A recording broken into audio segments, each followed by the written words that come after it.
bad practice to steal a Selkie skin. It is always said that Selkie wives make the most loyal and obedient wives. I don't believe that for a second. One day the Selkie will find that skin, and you will pay the price.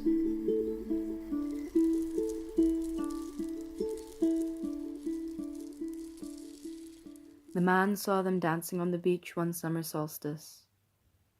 The women were finer than any human he had ever seen, and he knew he would never be satisfied with anyone besides a Selkie woman. So, silent as the night, he snuck down to where the pile of Selkie skins lay, and he waited, and he waited.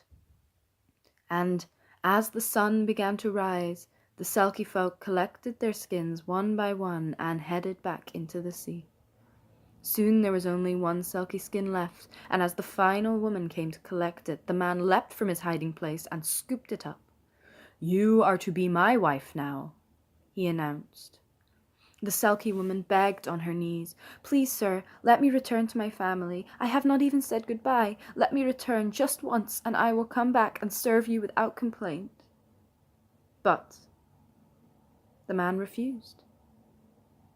He put the sealskin in his pack, and the woman had no choice but to follow him. They were married not 2 months later. She did everything he asked, and he kept the sealskin hidden under lock and key. Years passed, and they had 3 children. 2 were born with webbed toes and fingers and gorgeous grey eyes, telltale signs of their Selkie heritage. The 3rd was completely human, a young boy with soft brown hair and green eyes. The eldest 2 were despised by their father, constant reminders of the wrong he had committed. The third was adored by him. He showed the young boy all he knew, how to farm, how to carve wood, everything.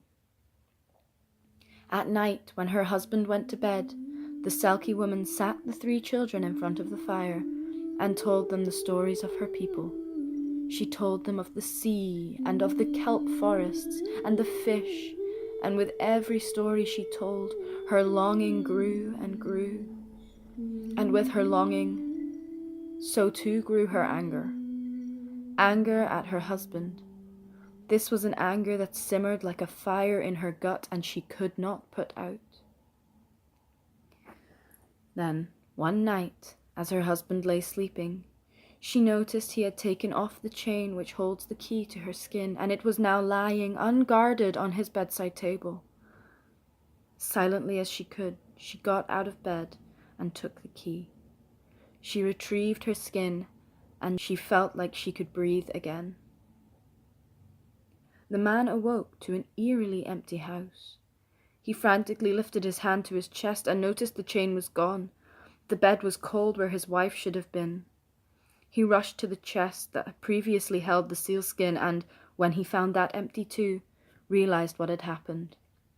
He ran first to the rooms of the 2 eldest children, empty, left back to the sea with their mother undoubtedly.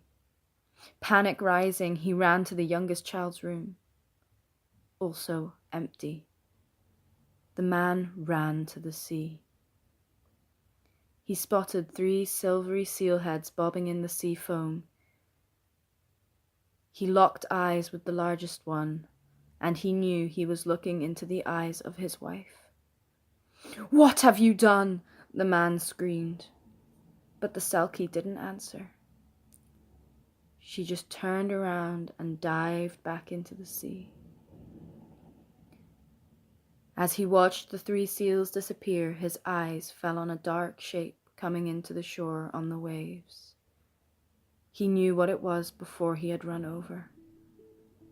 Just as he had done to her all those years ago, she had torn him from his family.